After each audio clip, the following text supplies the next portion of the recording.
Hello everyone, my name's Damien Hine and I am the author of the Hearthmark Chronicles, a brand new epic fantasy trilogy which is being released in the year 2021.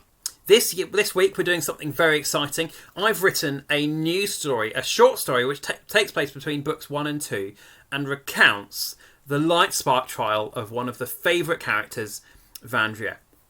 Yesterday, the story started with Socorus and Vandria in his chamber in the North Tower of the Silver City of Islataria, and Socorus was just asking Vandria what her Lightspark trial was, and she was just about to tell the story. So I hope you're sitting comfortably, because without much more further ado, here comes part 2. Far in the north stood a solitary mountain. Slopes of blackened rock climbing to a tunnel clouded by a starry darkness. Deep within, a chamber of aquamarine light was littered with stalactites and stalagmites. In its centre, a wooden cup on a round stone altar. 2 figures in long coats stood shoulder to shoulder, the cup before them. Vandria, half a year younger than when she first met Socorus, and Ranfar, her trusty one-eyed walker. I often press my seekers at this point, said Ranfar. Are they ready? Is their blade quick, their heart true? With you? I know the answer. You are ready for this, Vandria. I hope you know that. Vandria winced. The tales she'd heard as a child rang in her ears. Ma, braving the desert of Rakablood. Pa, standing alone against Holshan renegades in Shadowhold. Standing here, seeing the grooves in the cup, she sensed death glaring back at her from the golden waters within. Would it be stupid to admit I'm scared? Ranfar looked round with a smile. No, it would be wise.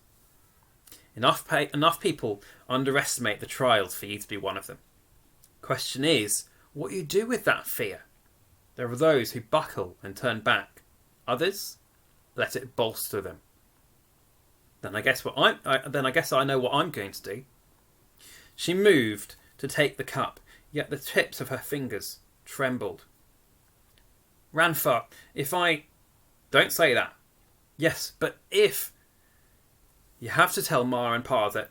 Tell too, Ranfar wheeled round, seized her shoulders, and fixed her with a glare from her one eye. The steel in it matched the amount most could muster with 2. I said you could do this.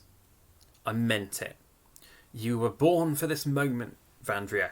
You're ready. She stared back at her walker and sensed not an ounce of uncertainty.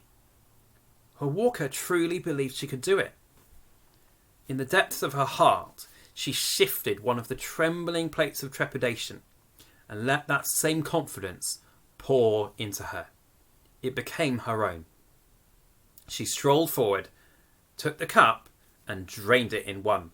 Knowing what to expect, she welcomed the foul flavour, allowed her muscles to collapse, and shut her eyes, prepared for the world to come. Sure enough, a voice called from the darkness. I've been looking forward to this. Welcome, Vandria. The voice was as smooth as the fletching of an arrow in flight. She latched onto it and rode it to consciousness. Opening her eyes, the same chamber erupted around her, except the colours on every surface were bursting with twice as much life. Shades she had never seen blossomed before her eyes as her ears picked up on sounds they had previously been too dull to detect. The earth was moving. A stream was running down inside the mountain, and did the owner of that voice have 2 hearts?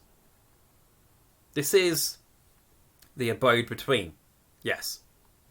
Gingerly she picked herself up, adjusting to the awareness of individual blood cells moving through her veins. And you are a messenger of the Great Spark, Chorus. Throughout childhood, she'd heard conflicting tales of the Great Spark messengers. Beings born to aid the Great Spark in the task of drawing Risiva ever closer to wholeness. All different, not a single one repeated. Some born to lead seekers through their trials, others to whisper wisdom to leaders in time of need, or hope to the desperate in their darkest hour. Still, when she turned, her jaw dropped. In a manner of speaking, Koros looked human. 2 arms, 2 legs, a head. Yet, the leathery skin had more in common with a lizard or cobra, as did the tail reaching out behind. From clawed foot to bald head, Koros was the same purple as the Clarates, except the eyes which turned lime green in the centre. Sorry, I'm lost for words? Don't worry, I wouldn't hurt a fly. At the word fly, however, a great tongue zipped out of Koros' mouth to swat the air. Well, I say fly. Vandria laughed and the spell was broken. Don't know what I expected. You're so different. Yeah, the Great Spark delights in using different to, I was going to say, extraordinary. The messenger's eyes lit up. Yes, if you want to settle on that, that's fine. Vandria snickered. How long have you been a messenger of the Great Spark? Long enough to see the dawn of time and forget. So pretty old then. She lifted her arms and found she was in the same coat, her twin knives and stave strapped in their usual places. Now she was used to the chamber. Her thoughts returned to the trial.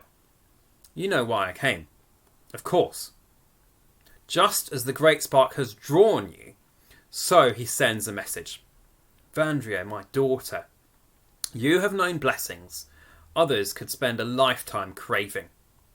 A retort came to mind, but at the words of the Great Spark, her lips went still. She meant to thank him, yet her life being referenced in the context of her trial sent her mind racing. How could this be relevant? You have learned to hunt as part of your clan, Hath, and brotherhood, family, kin. These things feed the heart of humanity. Today, however, you will show me what you are capable of apart from these things. I have a special trial for you. The Dust Drake. Such a being can only be allowed to live in these realms, for if it were allowed to share the land of Risiva, it would devour Emlegolian clans for breakfast and Toroic tribes for an evening snack. If you are to rise to the destiny I have set before you, you must find a way to conquer this beast. Do that, and you shall emerge spark-woken. The Dust Drake.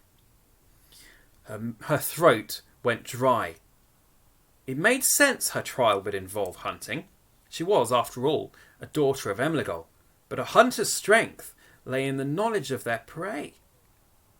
How was she supposed to hunt something she'd never heard of? The questions would have to hold. Koros was already stepping forward to place a clawed paw upon her shoulder. The instant it touched, the aquamarine glow of the chamber swirled around her, taking her deeper, deeper into the world of trials. So there we have part 2. Vandria is going deeper into her trial. You'll have to wait for tomorrow for part 3. I'll see you there.